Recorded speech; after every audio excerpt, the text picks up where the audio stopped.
Aparece Peter. Todos los niños crecen, excepto uno. No tardan en saber que van a crecer y Wendy lo supo de la siguiente manera. Un día, cuando tenía 2 años, estaba jugando en un jardín, arrancó una flor más y corrió hasta su madre con ella. Supongo que debía estar encantadora, ya que la señora Darling se llevó la mano al corazón y exclamó: «Oh, ¿por qué no podrás quedarte así para siempre?». No hablaron más del asunto, pero desde entonces Wendy supo que tenía que crecer.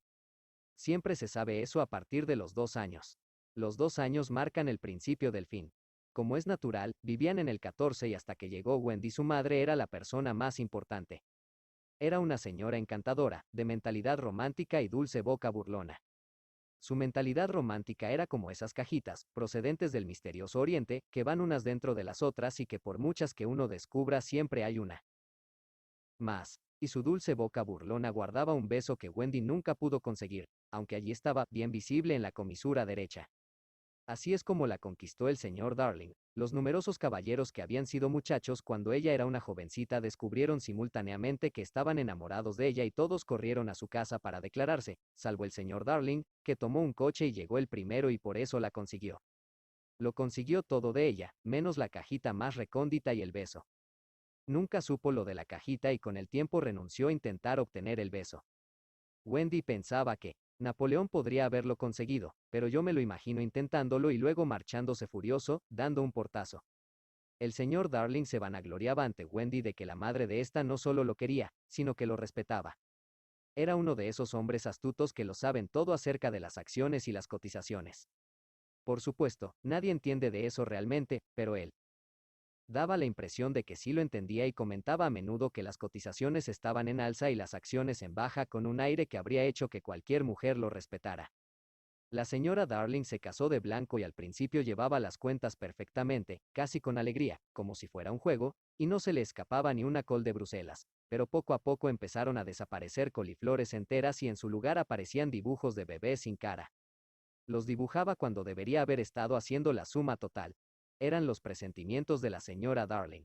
Wendy llegó la primera, luego John y por fin Michael. Durante un par de semanas tras la llegada de Wendy estuvieron dudando si se la podrían quedar, pues era una boca más que alimentar.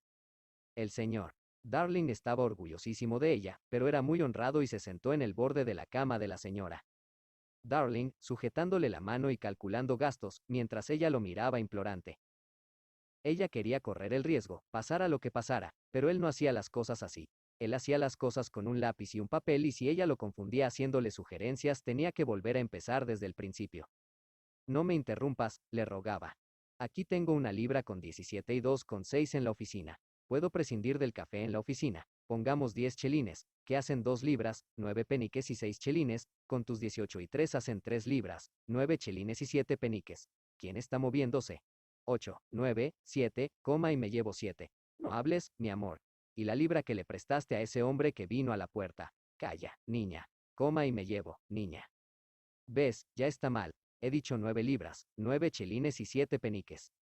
Sí, he dicho 9 libras, 9 chelines y 7 peniques. El problema es el siguiente. Podemos intentarlo por un año con 9 libras, 9 chelines y 7 peniques. Claro que podemos, George, exclamó ella. Pero estaba predispuesta en favor de Wendy. Y, en realidad, de los dos, él era quien tenía un carácter más fuerte. Acuérdate de las paperas, le advirtió casi amenazadoramente y se puso a calcular otra vez. Paperas una libra, eso es lo que he puesto, pero seguro que serán más bien 30 chelines. No hables. Sarampión 1,15, rubeola media guinea, eso hace 2 libras, 15 chelines y 6 peniques. No muevas el dedo. Tosferina, pongamos que 15 chelines. Y así fue pasando el tiempo y cada vez daba un total distinto, pero al final Wendy pudo quedarse, con las paperas reducidas a 12 chelines y 6 peniques y los dos tipos de sarampión considerados como uno solo. Con John se produjo la misma agitación y Michael se libró aún más por los pelos, pero se quedaron con los dos y pronto se veía a los tres caminando en fila rumbo al jardín de infancia de la señora Folsom, acompañados de su niñera. A la señora Darling le encantaba tener todo como es debido y el señor Darling estaba obsesionado por ser exactamente igual que sus vecinos, de forma que, como es lógico, tenían una niñera. Como eran pobres, debido a la cantidad de leche que bebían los niños, su niñera era una remilgada perra de Terranova, llamada Nana, que no había pertenecido a nadie en concreto hasta que los Darling la contrataron. Sin embargo, los niños siempre le habían parecido importantes y los Darling la conocieron en los jardines de Kensington, donde pasaba la mayor parte de su tiempo libre asomando el hocico al interior de los cochecitos de los bebés y era muy odiada por las niñeras descuidadas, a las que seguía hasta sus casas y luego se quejaba de ellas ante sus señoras. Demostró ser una joya de niñera. Qué meticulosa era a la hora del baño, lo mismo que en cualquier momento de la noche si uno de sus tutelados hacía el menor ruido. Por supuesto, su perrera estaba en el cuarto de los niños. Tenía una habilidad especial para saber cuándo no se debe ser indulgente con una tos y cuándo lo que hace falta es abrigar la garganta con un calcetín.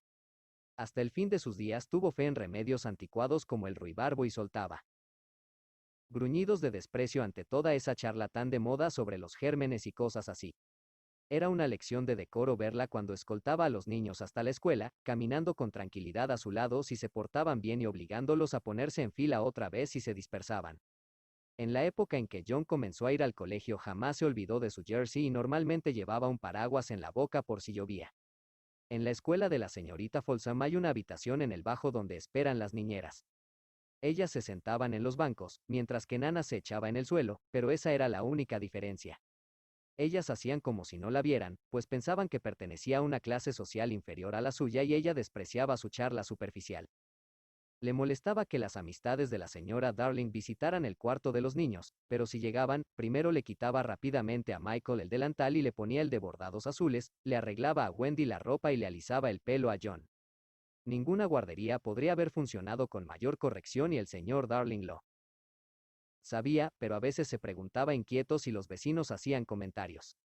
Tenía que tener en cuenta su posición social. Nana también le causaba otro tipo de preocupación. A veces tenía la sensación de que ella no lo admiraba. Sé que te admira horrores, George, le aseguraba a la señora Darling y luego les hacía señas a los niños para que fueran especialmente cariñosos con su padre. Entonces se organizaban unos alegres bailes, en los que a veces se permitía que participara. Liza, la única otra sirvienta, parecía una pizca con su larga falda y la cofia de doncella, aunque cuando la contrataron, había jurado que ya no volvería a cumplir los 10 años. Qué alegres eran aquellos juegos. Y la más alegre de todos era la señora Darling, que brincaba con tanta animación que lo único que se veía de ella era el beso y si en ese momento uno se hubiera lanzado sobre ella podría haberlo conseguido. Nunca hubo familia más sencilla y feliz hasta que llegó Peter Pan. La señora Darling supo por primera vez de Peter cuando estaba ordenando la imaginación de sus hijos. Cada noche, toda buena madre tiene por costumbre, después de que sus niños se hayan dormido, rebuscar en la imaginación de estos y ordenar las cosas para la mañana siguiente, volviendo a meter en sus lugares correspondientes las numerosas cosas que se han salido durante el día. Si pudierais quedaros despiertos, pero claro que no podéis, veríais cómo vuestra propia madre hace esto y os resultaría muy interesante observarla. Es muy parecido a poner en orden unos cajones.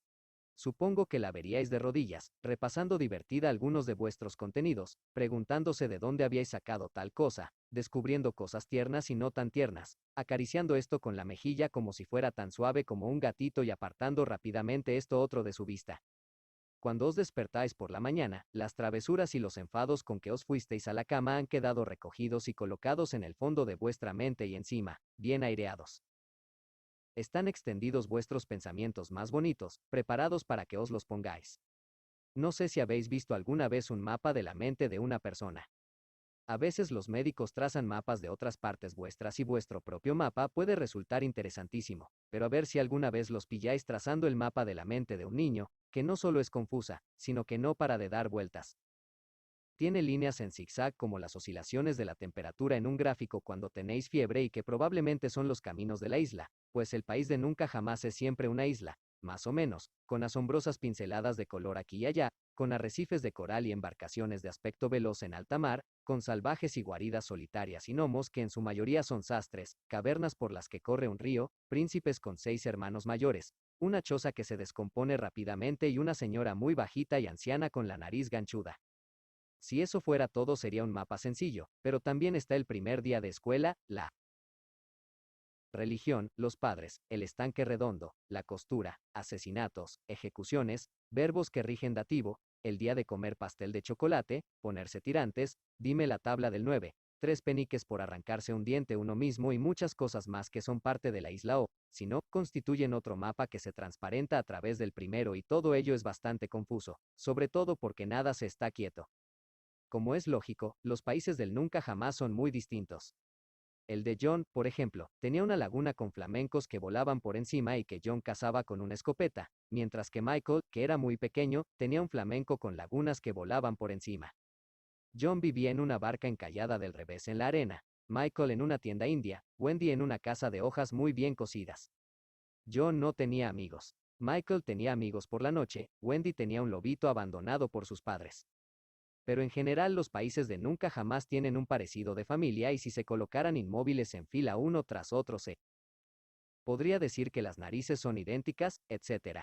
A estas mágicas tierras arriban siempre los niños con sus barquillas cuando juegan. También nosotros hemos estado allí.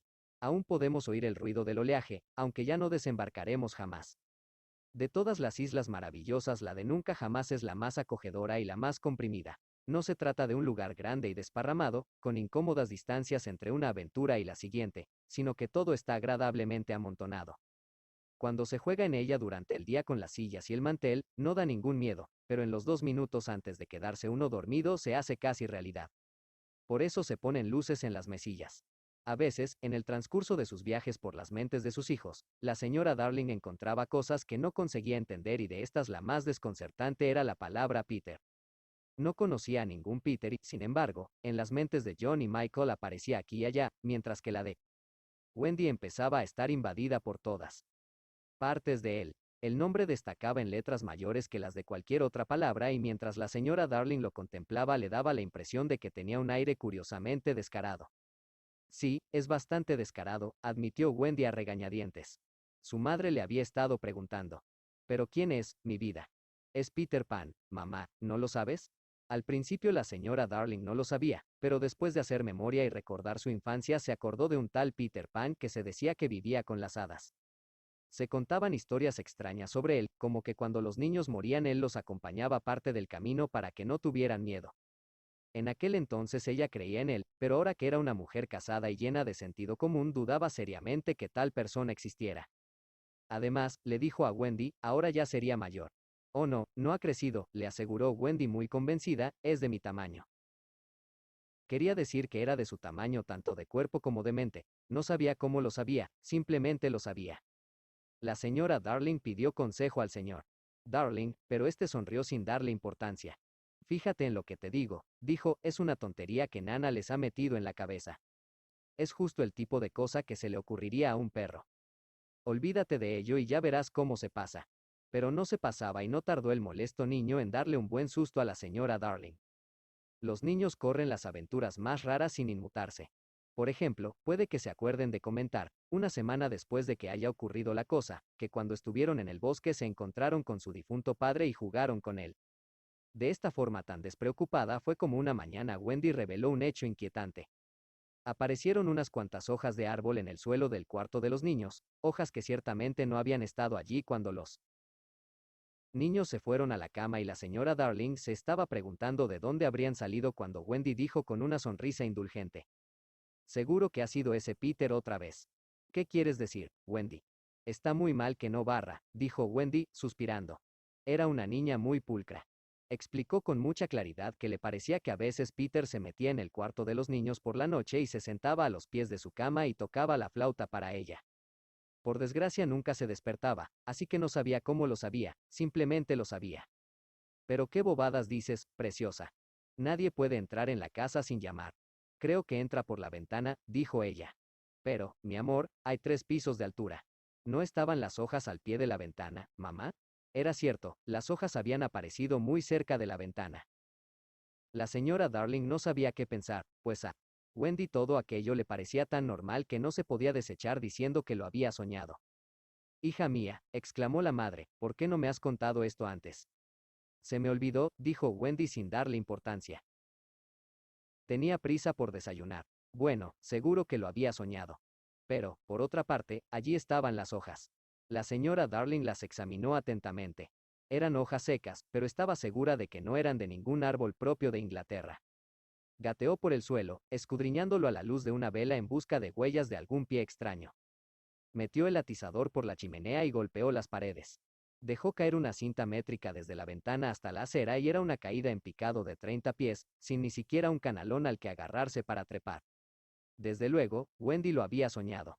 Pero Wendy no lo había soñado, según se demostró a la noche siguiente, la noche en que se puede decir que empezaron las extraordinarias aventuras de estos niños. La noche de la que hablamos, todos los niños se encontraban una vez más acostados.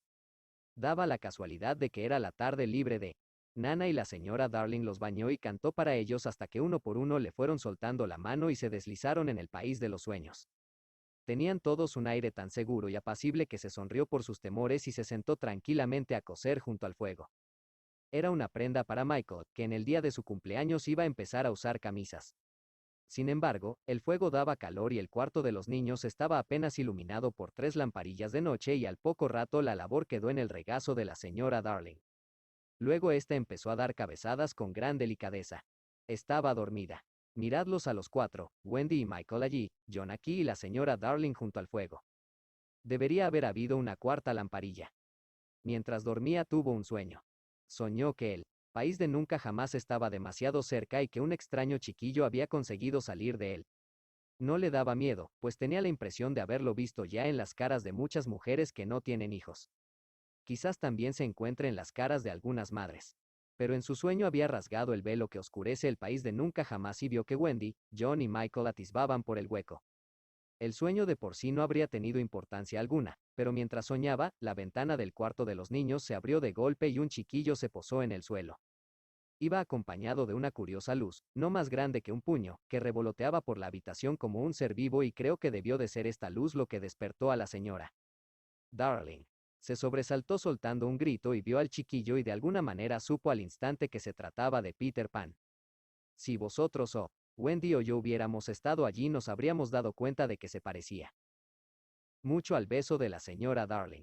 Era un niño encantador, vestido con hojas secas y los jugos que segregan los árboles, pero la cosa más deliciosa que tenía era que conservaba todos sus dientes de leche. Cuando se dio cuenta de que era una adulta, rechinó las pequeñas perlas mostrándolas. 2. La sombra. La señora Darling gritó y, como en respuesta a una llamada, se abrió la puerta y entró Nana, que volvía de su tarde libre. Gruñó y se lanzó contra el niño, el cual saltó ágilmente por la ventana. La señora Darling volvió a gritar, esta vez angustiada por él, pues pensó que se había matado y bajó corriendo a la calle para buscar su cuerpecito, pero no estaba allí. Levantó la vista y no vio nada en la oscuridad de la noche, salvo algo que le pareció una estrella fugaz. Regresó al cuarto de los niños y se encontró con que Nana tenía una cosa en la boca, que resultó ser la sombra del chiquillo. Al saltar por la ventana, Nana la había cerrado rápidamente, demasiado tarde para atraparlo, pero a su sombra no le había dado tiempo de escapar. La ventana se cerró de golpe y la arrancó. Os aseguro que la señora Darling examinó la sombra atentamente, pero era una sombra de lo más corriente. Nana no tenía dudas sobre qué era lo mejor que se podía hacer con esta sombra. La colgó fuera de la ventana, como diciendo, seguro que vuelve a buscarla. Vamos a ponerla en un sitio donde la pueda coger fácilmente sin molestar a los niños. Pero por desgracia la señora Darling no podía dejarla colgando de la ventana. Parecía parte de la colada y no era digno del prestigio de la casa. Se le ocurrió enseñársela al señor Darling, pero este estaba haciendo cálculos para los abrigos de invierno de Johnny Michael, con un paño húmedo enrollado en la cabeza para mantener el cerebro despejado y daba pena molestarlo. Además, ella ya sabía perfectamente lo que él diría. Todo esto ocurre por tener un perro de niñera. Decidió enrollar la sombra y ponerla a buen recaudo en un cajón, hasta que llegara un momento adecuado para decírselo a su marido. ¡Ay, Dios mío! El momento llegó una semana después, en aquel viernes de amargo recuerdo. Tenía que ser viernes, ¿cómo no? Recordemos que según la superstición anglosajona el viernes es el día de mala suerte. Debería haber tenido especial cuidado por ser viernes, le decía después a su marido, mientras a lo mejor Nana estaba a su otro lado, sujetándole la mano. No, no, le decía siempre el señor Darling, yo soy el responsable de todo. Yo, George Darling, lo hice. Mea culpa, mea culpa. Había sido educado en el estudio de los clásicos.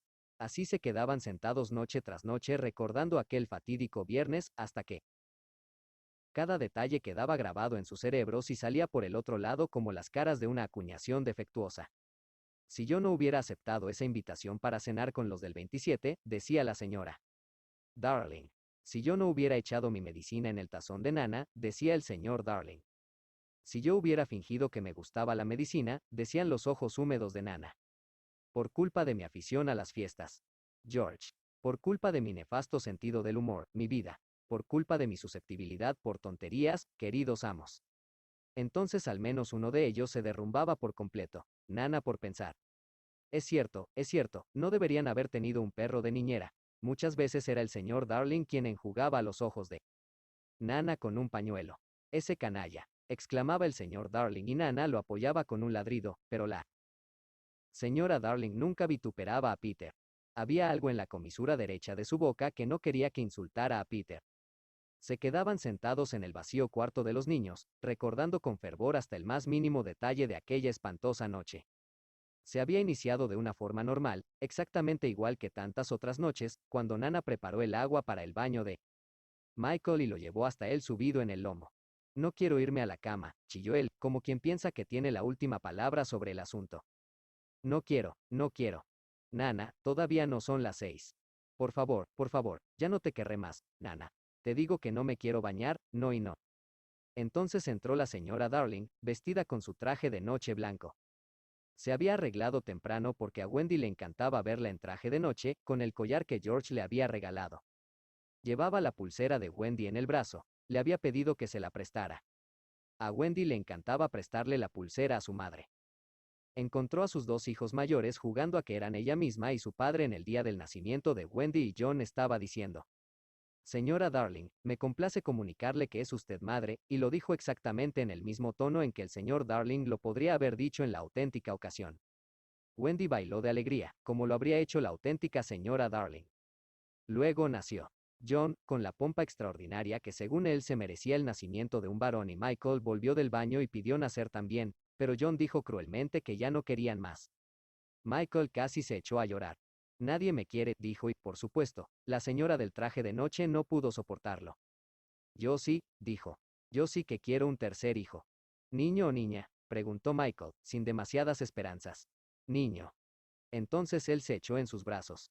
Qué cosa tan insignificante para que se acordaran de ella ahora el señor y la señora Darling y Nana, pero no tan insignificante si aquella iba a ser la última noche de Michael en el cuarto de los niños. Siguen con sus recuerdos. Fue entonces cuando entré yo como un huracán, ¿verdad?, decía el señor Darling, maldiciéndose a sí mismo, y es cierto que había sido como un huracán. Quizás podría disculpársele un poco. También él se había estado arreglando para la fiesta y todo iba bien hasta que llegó a la corbata. Es increíble tener que decirlo, pero este hombre, aunque entendía de acciones y cotizaciones, no conseguía dominar la corbata.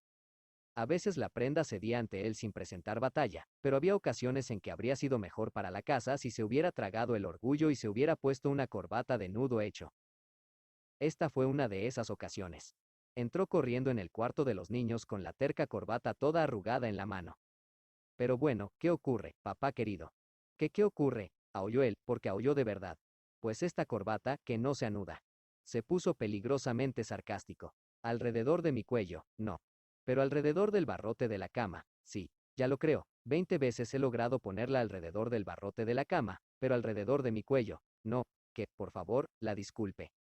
Le pareció que la señora Darling no había quedado debidamente impresionada y siguió muy serio. Te advierto, mamá, que como esta corbata no esté alrededor de mi cuello, no salimos a cenar esta noche y, si no salgo a cenar esta noche, no vuelvo a la oficina en mi vida y, si no vuelvo a la oficina, tú y yo nos moriremos de hambre y nuestros hijos se verán arrojados al arroyo. Incluso entonces la señora Darling no perdió la calma. Déjame intentarlo, querido, dijo, y en realidad eso era lo que él había venido a pedirle que hiciera, y con sus suaves y frescas manos ella le anudó la corbata, mientras los niños se apiñaban alrededor para ver cómo se decidía su destino. A algunos hombres les habría sentado mal que lo hiciera con tanta facilidad, pero el señor Darling tenía un carácter demasiado bueno para eso. Le dio las gracias descuidadamente, se olvidó al instante de su furia y un momento después bailaba por la habitación con Michael a la espalda. Con cuánta alegría bailamos, dijo ahora la señora Darling, al recordarlo. Nuestro último baile, gimió el señor Darling. Oh, George, ¿te acuerdas de que Michael me dijo de pronto? ¿Cómo me conociste, mamá? Ya lo creo que me acuerdo. Eran muy buenos, ¿no crees, George? y eran nuestros, y ahora ya no los tenemos. El baile terminó al aparecer Nana y por mala fortuna el señor Darling se chocó con ella, llenándose los pantalones de pelos. No solo eran pantalones nuevos, sino que además eran los primeros que tenía en su vida con trencillas y tuvo que morderse el labio para evitar las lágrimas. Como es lógico, la señora Darling lo cepilló, pero él volvió a decir que era un error tener a un perro de niñera. George, Nana es una joya. No lo dudo, pero a veces me da la desagradable impresión de que ve a los niños como si fueran perritos. Oh no, querido, estoy segura de que sabe que tienen alma. No sé yo, dijo el señor Darling pensativo. No sé yo. A su esposa le pareció que era la ocasión de hablarle del chiquillo. Al principio rechazó la historia con desdén, pero se quedó muy serio cuando ella le mostró la sombra. No es de nadie que yo conozca, dijo, examinándola cuidadosamente, pero sí que tiene aire de pillastre. ¿Te acuerdas? Todavía estábamos hablando de ello, dice el señor Darling, cuando entró Nana con la medicina de Michael. Nana, nunca volverás a llevar el frasco en la boca y todo por mi culpa. Siendo como era un hombre fuerte, no hay duda de que tuvo una actitud bastante tonta con lo de la medicina. Si alguna debilidad tenía, esta era creer que toda su vida había tomado medicinas con valentía y por eso, en esta ocasión, cuando Michael rehuyó la cuchara que Nana llevaba en la boca, dijo en tono reprobador. Pórtate como un hombre, Michael. No quiero, lloriqueó Michael de malos modos. La señora Darling salió de la habitación para ir a buscarle una chocolatina y al señor Darling le pareció que aquello era una falta de firmeza. Mamá, no lo malcríes, le gritó. Michael, cuando yo tenía tu edad me tomaba las medicinas sin rechistar. Decía, gracias, queridos padres, por darme remedios para ponerme bien. Él se creía de verdad que esto era cierto y Wendy, que ya estaba en camisón, también lo creía y dijo, para animar a Michael. Papá, esa medicina que tú tomas a veces es mucho peor, ¿verdad? Muchísimo peor, dijo el señor Darling con gallardía, y me la tomaría ahora mismo para darte un ejemplo, Michael, si no fuera porque he perdido el frasco. No lo había perdido exactamente, se había encaramado en medio de la noche a lo alto de un armario y lo había escondido allí. Lo que no sabía era que la fiel Liza lo había encontrado y lo había vuelto a colocar en el estante de su lavabo. Yo sé dónde está, papá, exclamó Wendy, siempre feliz por ser útil. Te lo traeré, y salió corriendo antes de que pudiera detenerla. Al instante se le bajaron los humos de una forma curiosísima. John, dijo, estremeciéndose, es un potingue asqueroso. Es esa cosa horrible, dulzona y pegajosa. Será cosa de un momento, papá, dijo John alegremente y entonces entró. Wendy corriendo con la medicina en un vaso. Me he dado toda la prisa que he podido, dijo jadeando. Ha sido maravillosamente rauda, contestó su padre, con una cortesía vengativa que a ella le pasó inadvertida. Primero Michael, dijo obstinado. Primero papá, dijo Michael, que era de natural desconfiado. Me voy a poner malo, ¿sabes? Dijo el señor Darling en tono amenazador. Vamos, papá, dijo John. Tú cállate, John, le espetó su padre. Wendy estaba muy desconcertada. Yo creía que no te costaba tomarla, papá. No se trata de eso, contestó él. Se trata de que en mi vaso hay más que en la cuchara de Michael. Su orgulloso corazón estaba a punto de estallar. Y eso no es justo, lo diría aunque estuviera a punto de dar mi último suspiro. Eso no es justo. Papá, estoy esperando, dijo Michael con frialdad. Me parece muy bien que digas que estás esperando. Yo también estoy esperando. Papá es un cobardica. Tú sí que eres un cobardica. Yo no tengo miedo. Tampoco tengo miedo yo. Pues entonces tómatela. Pues entonces tómatela tú. Wendy tuvo una espléndida idea. ¿Por qué no os la tomáis los dos a la vez? Claro, dijo el señor Darling, ¿estás preparado, Michael? Wendy contó 1, 2, 3 y Michael se tomó la medicina, pero el señor Darling se puso la suya detrás de la espalda. Michael soltó un aullido de rabia y Wendy exclamó. Oh, papá, ¿qué quieres decir con eso de, oh, papá? Inquirió el señor Darling. Deja de gritar. Michael, me la iba a tomar, pero, fallé. Era espantoso cómo lo miraban los tres, como si no lo admiraran. Escuchad todos, dijo en tono de súplica, tan pronto como Nana se hubo metido en el cuarto de baño, se me acaba de ocurrir una broma estupenda. Pondré mi medicina en el tazón de Nana y se la beberá, creyendo que es leche. Era del color de la leche, pero los niños no tenían el sentido del humor de su padre y lo miraron con reproche mientras vertía la medicina en el tazón de Nana. Qué divertido, dijo no muy convencido y ellos no se atrevieron a delatarlo cuando regresaron Nana y la señora Darling. Nana, perrita, dijo, dándole palmaditas, te he puesto un poco de leche en el tazón. Nana. Nana agitó la cola, corrió hasta la medicina y se puso a lamerla. Y luego, ¿qué mirada le echó al señor Darling? No una mirada de rabia. Le mostró el gran lagrimal rojo que nos hace apiadarnos tanto de los perros nobles y se metió arrastrándose en su perrera.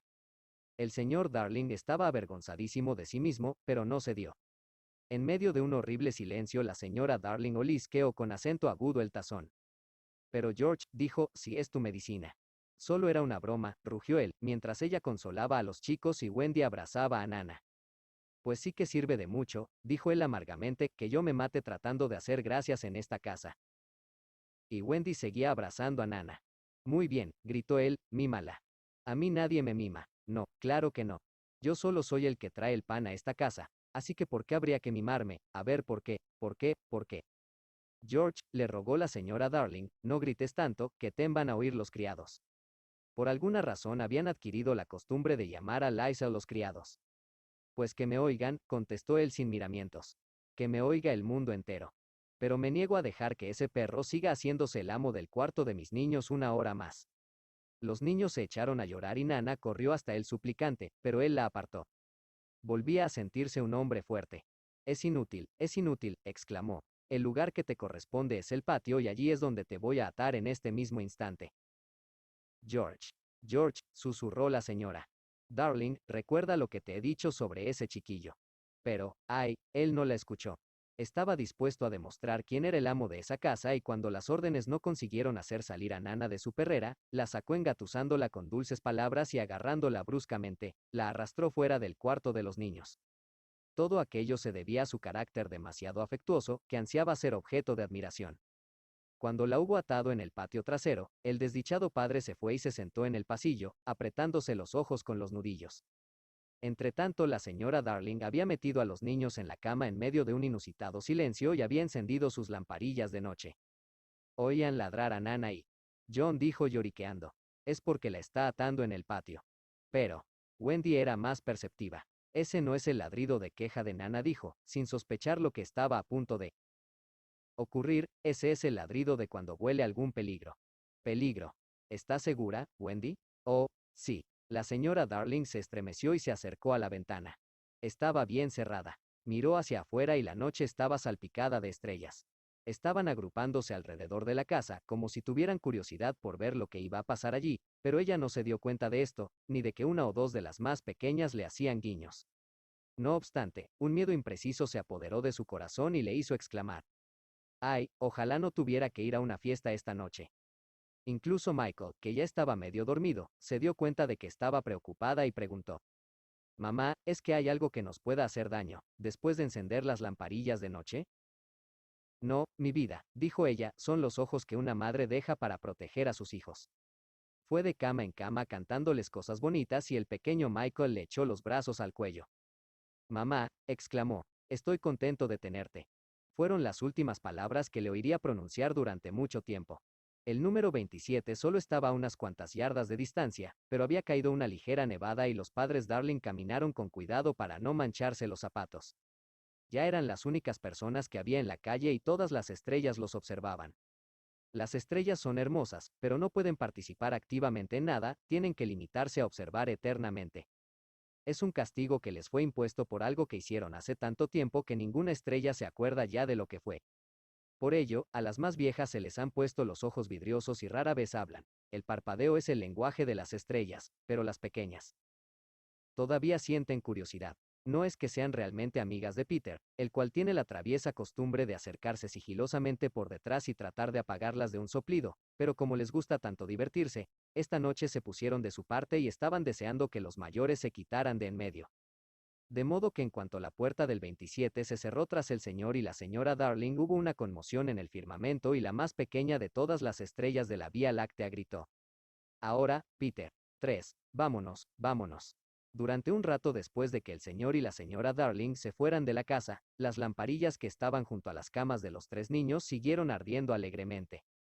Eran unas lamparillas encantadoras y habría sido de desear que pudieran haberse mantenido despiertas para ver a Peter, pero la lamparilla de Wendy parpadeó y soltó un bostezo tal que las otras dos también bostezaron y antes de cerrar la boca las tres se habían apagado. Ahora había otra luz en la habitación, 1000 veces más brillante que las lamparillas y en el tiempo que hemos tardado en decirlo, Ya ha estado en todos los cajones del cuarto de los niños, buscando la sombra de Peter, ha revuelto el armario y ha sacado todos los bolsillos. En realidad no era una luz. Creaba esta luminosidad porque volaba de un lado a otro a gran velocidad, pero cuando se detenía un segundo se veía que era un hada, de apenas un palmo de altura, pero todavía en etapa de crecimiento. Era una muchacha llamada Campanilla, primorosamente vestida con una hoja, de corte bajo y cuadrado, a través de la cual se podía ver muy bien su figura. Tenía una ligera tendencia a engordar. Un momento después de la entrada del hada la ventana se abrió de golpe por el soplido de las estrellitas y Peter se dejó caer dentro. Había llevado a Campanilla parte del camino y todavía tenía la mano manchada de polvillo de hada.